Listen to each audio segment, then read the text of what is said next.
What's going on, awesome people? As you can tell, the background's very different than normal. I'm not in my pickup truck. I'm not at home.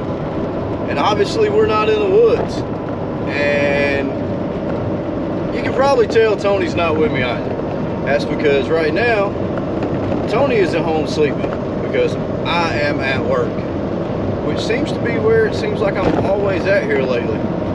I want to get on here real quick and talk to you guys and just basically give y'all a really quick update on our situation from where the house flooded on Christmas Eve. And if y'all hear some beeping noise, it's the collision warning on my truck. And no, I'm not about to hit anybody. It just likes to go off when I'm 299 feet from an invisible object. So yeah, we are almost exactly 2 weeks removed from the situation. Fortunately, things seem to be going along fairly well in the process. Seemed kind of slow at the beginning because y'all saw the video last Friday, and obviously it was from Christmas Eve, which was 6 days before that. We maintained to have power the entire time. We never lost power, thank the Lord. Never lost heat, thank the Lord, which still makes us wonder why the pipe busted, especially in the ceiling.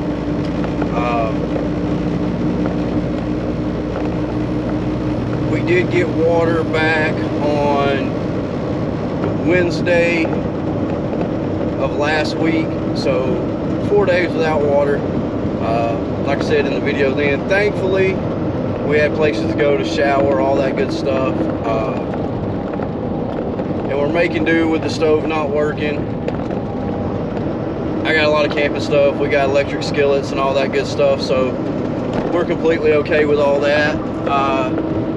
Insurance on their end came through this week, so hopefully in the next week or so they'll actually start remediation. But thank the Lord, at this point we've done really well with keeping any mold down. That's visible anyway. If there's any behind the wall, obviously we can't see that right now, but we are running dehumidifiers and all that good stuff, and trying to keep it at a really good temperature, keeping plenty of air moving through the house. That way we limit mold growth altogether if possible. So yeah, I mean, that's about as far as long as we've made it so far. We don't know anything else as of yet. Hopefully this upcoming week I'll hear from the remediation crew, whichever one we're getting, however they're doing that. That's all happening with the insurance company. Yeah, outside of that, we're doing great. Everything's going good. Work is normal, wrestling is normal. Weather's been absolutely atrocious on the weekends, so we haven't got to go hiking or do anything to get our minds off of it and to get away from the situations, which is okay. Sometimes that's life, that's what you got to deal with. But I did want to touch on something real quick, and then I'll get off here. You know, like I said, I wanted to update everybody with all that. We're good. Thank you again, everybody that's reached out to us. We love y'all. We appreciate everything. For everybody that's been watching, keeping up with us, and dealing with our struggles as I work through wrestling season, and obviously the house flooding situation. Thank you so much. We love y'all as well. But I was asked a question the other day on Facebook, which is obviously another social media thing. If y'all don't know what Facebook is, it's probably because you're too young or possibly too old to even care. I know most of the younger generation don't even really touch Facebook anymore, but I do have IG as well, and TikTok, and all that other good stuff, Twitter. I was asked, why do we end our videos the way we do? And to be completely honest, I end it the same way on Facebook when I do my daily prayers every morning, most every morning. I can't say every morning. Monday through Friday, I pray for everybody to kind of get their day started, and I do in the video almost the exact same way there that we do all of our YouTube videos. And there's 3 reasons why we end the YouTube the way we do, and then there's an added part to the Facebook where after we say the God loves you, we love you, if you can't hug somebody, at least smile and wave. And then I always say, because you never know who it can make a difference for. Something in that manner. Is to acknowledge to do it, because you never know whose life you're going to affect that day just by smiling. There's a couple reasons we do it. One, because God does love you, plain and simple. Then we love you. No explanation that we truly do. Because we just love people like God does, and that's one of the main purposes behind our channel, is to show love, period, in whatever we do. Even through tragedies, we hopefully are doing our best to do so. And then the hugging part, because I know everybody knows the channel originally started out as the hugging adventures with the hugging hiker and all that good stuff. The truth is, when we go out, we want to get hugs. We want to show people how much we love people. That don't always happen. And that's where the little line come in. And this happened well before the YouTube channel, when everything started with COVID, the whole distance thing. You know, one of the things I always said when I ended videos was, if you can't hug somebody, at least smile and wave. Because as y'all know, through the pandemic, we weren't allowed to touch people. You know, there was a lot of places that you weren't allowed to get close to your family and friends. And believe it or not, touch is one of the most important sensories that we can activate. It makes us feel better.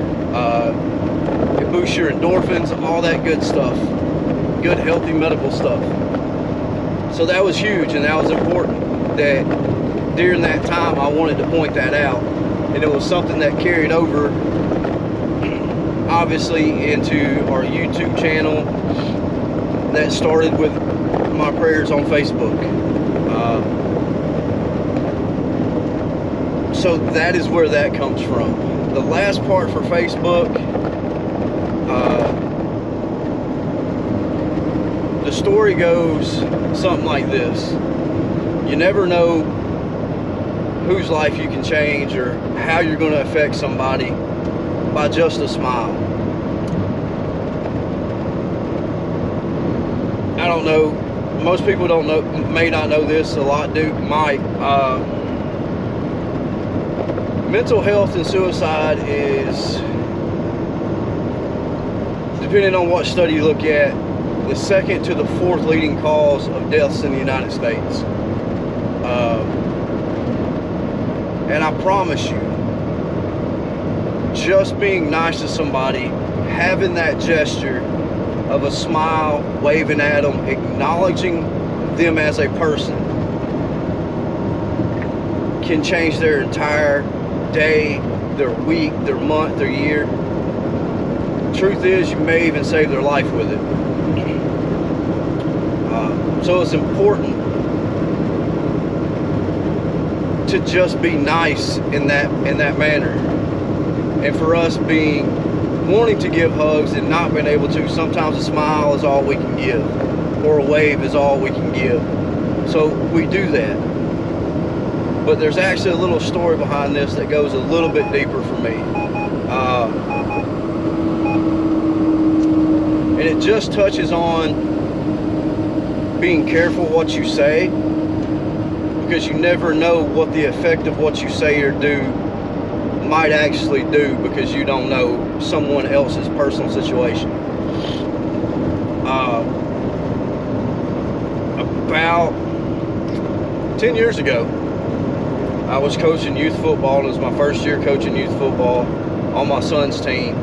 And there was a young man on that team that gave us a lot of issues, behavioral issues, acting out, not wanting to participate, just many different things going on. And it's something in my coaching career that has just always seemed to fall on my shoulders or in my lap or in my hands, however you want to put it, where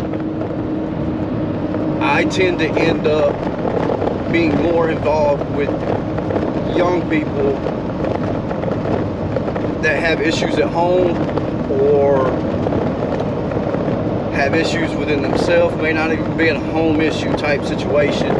Just, they're a more difficult kid or a young person to deal with sometimes. Personally, I believe that's just because in my life I've done some things and been through some situations and lived life in a manner that in a lot of ways I can relate to those young folk. So there's a closeness there. There's something that draws us together. It's something God uses on my behalf and theirs. But I remember saying to that young man, and I didn't think about what I was saying. I told him he needed to stop acting out before I had to have a conversation with his dad. And 10 years later, I still remember what he said to me. He goes, "I don't have a dad." That hit hard, you know, because I didn't think about it. I just made the comment because what we were doing wasn't working that I was going to tell his dad. And it never dawned on me that I had not met his dad. I'd only met his mom.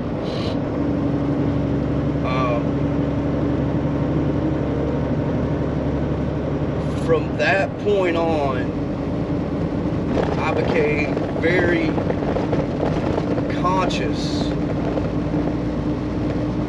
and very subconscious to being mindful of what I said and how I said it and when I said it. I've never really been a person to really hold my tongue with a lot of things. I've always been a very vocal person, but the older I've gotten, less vocal I am about certain things, just because there's a time and place for everything. But from that point on, I've become very, very conscious of what I say, how I say it, when I say it.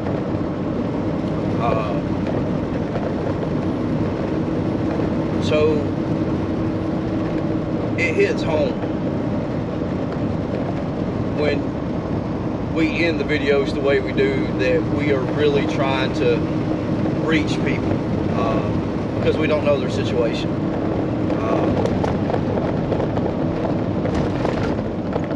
So that's why that's a part of this story. And just to give y'all a good note on that, you know, I know some people might be like, "Well, I can't believe you did that." Look, we all make mistakes, we're human. And again, I learned a very valuable lesson from that I probably should have known already, but you know, at the end of the day, we're human, we do make mistakes. But the good news in that situation is that young man is a sophomore in high school now. He has moved on to another school, but I do still have contact with him. I do still see him. And in all honesty, it changed our relationship that day. I made a comment, he reacted, I had to adapt. And that young man is very important to me in my life. I do whatever I can to stay in contact with him. I speak to his mom from time to time. When I do see him, I see how he, you know, I make sure I find out how he's doing.